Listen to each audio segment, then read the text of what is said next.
go to calling from an 847 area code. Are you there, or is your phone butt dialed me again? All right, yes, I am here. My name's Joe. I'm in Wisconsin. I'm a libertarian and I'd like to debate you. I'm sorry? I'm a libertarian and I'd like to debate you. Fantastic. Let's do this. All right. What would you like to, is there a particular issue that you would like to talk about, or what?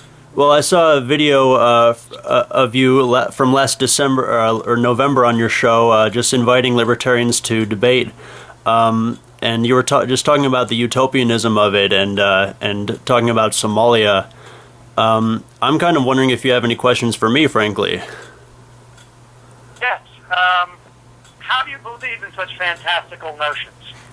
Well, I could answer how you invited libertarians to answer how when was the last time the free market existed in the country, and I would argue that it has never existed in anything you could really call a country, because a country has the governmental apparatus is a state, and part of the definition of the state is a monopoly on distributing public goods and services. So I would argue that in no society that has been governed by a single country has any kind of libertarian utopian anarchy ever existed. Right, I agree, totally. So, yet you think it can exist? I think it can. I think it doesn't necessarily require the abolition of government per se, or it doesn't require the abolition of governance or any kind of social or economic order of the day, any kind of dynamic social order.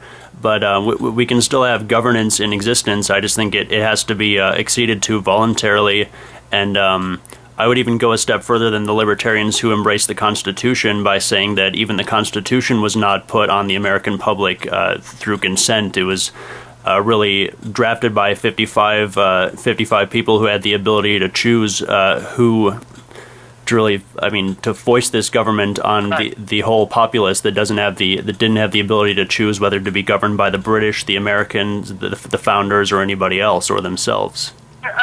So you see my point here. I could say to you, okay, well then, how about this? Everybody can assent to the Constitution and our governance here, and if you don't like it, leave. And you'll tell me, well, there's nowhere for you to go, because then you have to assent to somebody else's governing thing. And this is why I say it's utopian in a fantasy land. And they give an example, do you think that world peace is possible? Total peace? And I say probably not. And they go, but you still aspire for that.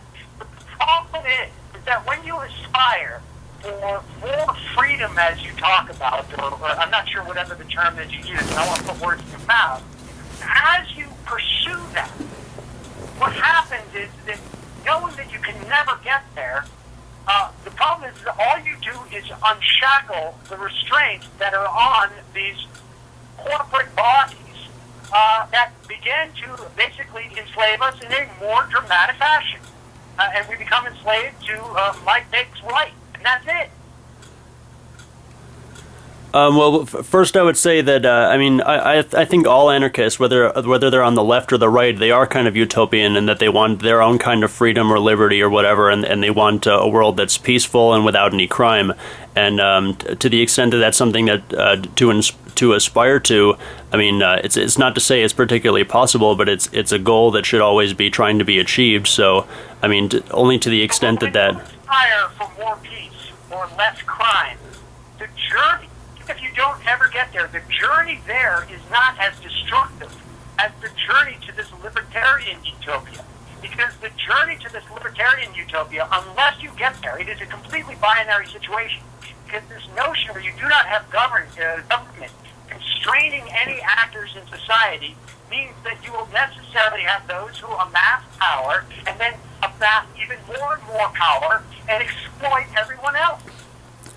I do think that the way some libertarians see this journey into a libertarian utopia could be dangerous, because it could allow for corporate power, and it could allow for the kind of violent chaos that comes between one state and a revolution that brings about another state, because there will be a period in the time where no one is governing, and that some. you will never get to that utopian state. So, I mean, that's my point, is that libertarian, that's fine to have a utopian vision, and if we could just jump to that utopia, which is impossible, not just the existence of that utopia in my estimation, because the human beings are always going to organize, and that is just the nature of human beings. But the path, the journey there is actually far more oppressive and exploitative. Okay, well, you had a question before about how basically if you don't like it, get out. That was kind of Reagan's approach, the vote with your feet thing, where if you live in America, you at least have the opportunity to choose to move if you can afford it. Choose to move to a state whose policies you believe are less oppressive. But since it's hard for poor people who unfortunately are predisposed to committing crime due to their economic circumstances, it's hard for them to choose a government without being able to afford to move. So a way to solve that problem is to simply let the states encourage the states to offer citizenship to people living in neighboring states. That way, you can have a kind of competitive government in every state. And I even view you could. Don't you have the same problem all over again? It's just you have 50 of those problems instead of one. Well, to some extent, we have 50 of those problems now, but I mean, I'm not sure how to answer that, honestly. I mean, at least no one would have any government pushed on them without their consent, and government would kind of be viewed as, or all the services provided by government would be viewed as commerce and be viewed in the context of a market. So there would be competition, and no one would have to just obey the laws based on where they live or where they're walking or where they're driving. Why is it that much cheaper to move states as it would be I'm sorry. cheaper for me? Why is it cheaper for me to move from New York to Arizona than New York to Mexico? I'm not really talking about how about whether it would be cheaper. I'm talking about how they're actually libertarian and socialist anarchy ideas that would allow people to choose who governs them regardless of where they live and without moving. If we have enough expansion of government markets, into neighboring territorial jurisdictions, then people would eventually be able to choose who governs them without moving and regardless of where they are. Yeah, I'm just barely following what you're talking about. Okay, well, I can give you a few terms that you can look up: national personal sovereignty, national personal autonomism, panarchy with a P, agorism, agorism. Those are all right and left anarchist positions that have suggested this idea I'm talking about, and I think it could be accomplished by applying the Commerce Clause. Do you think any of this is possible? I do. What you're talking about, do you think any of this is even remotely possible? I do, but I don't think any of our politicians, even the most libertarian ones, would be willing to put it into place. Okay, so do you think any of this is possible? If none of the politicians are going to put this into place, and the poor people you're talking about who can't move out of the country don't have access to a good online access, do you think any of this is possible? Which do you think is more possible? That you and I will become multimillionaires, or that this will happen? I think it's equally possible that we could become rich, or that. I mean, I think it's simply a matter of people who have had this government foisted upon them without their consent, just asserting that rebelling against the state, even as some would call it violently, is really just self-defense. So the ability of people to see, we have to have competition to provide government services, and if people take up the slack that government has left behind, or or just take advantage of the fact that there's a market for some kind of defense agency to compete with the state, then if people could start offering their own services, whether healthcare or anything that the government provides, but including self-defense and including common defense and personal property protection and insurance. What about like Blackwater? What about Shea, or whatever they call themselves now? I mean, don't we have private armies? We do. Medicare Advantage is a good example of health care provided by the private. That ended up being more expensive. I mean, all this is fine, but honestly, it's so fantastical that it's not even in the realm it's not even in the realm of politics, because as we go down, like I said, I don't even know. It has never existed. What you're talking about has never existed in any time. Well, it exists. There's never been a time in human history where you have two competing armies, and people somehow in the middle can just decide randomly, like, I'm going to join that army, or I'm going to join that army. What more often happens is one of the armies gets there first, decides that we're going to kill off, certain populations, we're going to forcibly draft the others, we're going to rape the women, and we're going to kill the children. That's what's happened. I wouldn't call anything the army does voluntary action. I mean, I think armies have drafted people. I'm talking about private armies or non-governmental armies or whatever. I mean, look, you're living in a world that's not even like, a Game of Thrones that's closer to reality than what you're talking about. I'm talking throughout history. You can find, I'm sure, tiny pockets of where people were just born into nature, I guess, and then willingly join societies.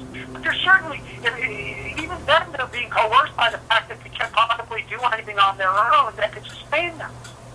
Well, I'm not necessarily talking about armies, but collective self-defense agencies, which even left anarchists have proposed. But I'm also wondering how you can describe Blackwater as a private army. Isn't it funded by taxpayers? Don't they get government contracts?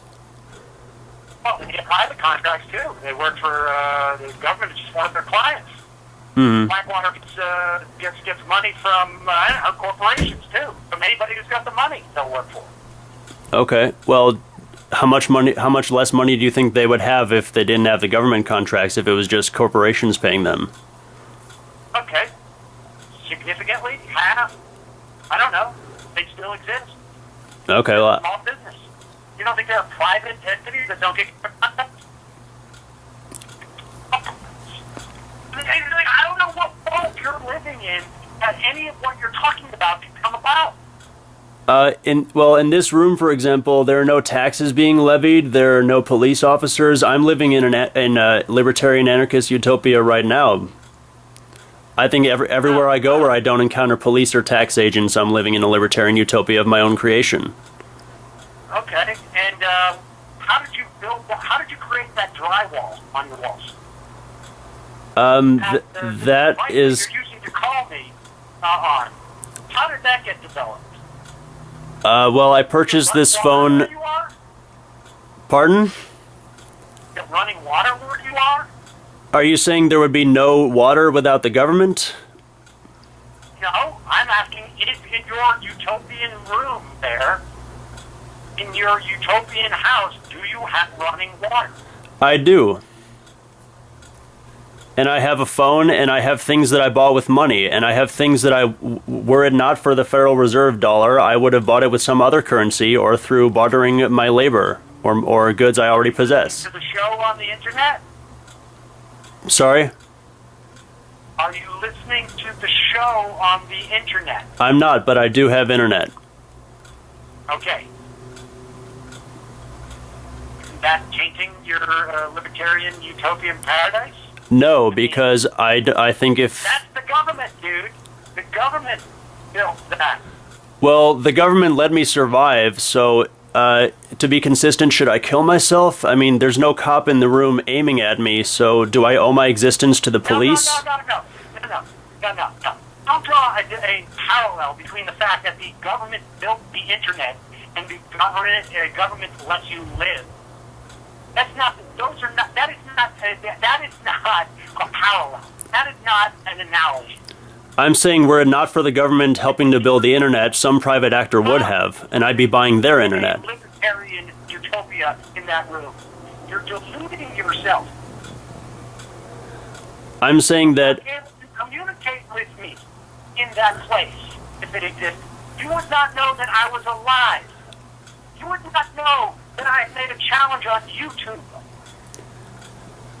And if it were, I can play that card too, though. If it were not for private internet providers and private computer makers, Could, And I am not calling for the abolition of private internet companies. and I'm not calling for the abolition of governance. There should be no government. You're claiming that you're living in a libertarian bubble, and you're not. You're not, sir. I make rules. I make rules voluntarily that I impose through social order, through social interaction on others. I'm not saying there should be no governance. I'm saying there should be no state. Society, and then you're I mean, this is about the like you're saying like I am floating in the middle of the sky, and you don't realize you're standing on a building. I'm not saying that I owe none of. I'm not saying that there's nothing in my life I owe to the existence of society or voluntary association, voluntary interaction, or even government. I'm not even saying that the American government should be abolished. I'm just saying it should allow for competitors, and it should allow, to some extent, me to compete against it. There's a lot of countries around the world. I'm saying competitors in the same territory.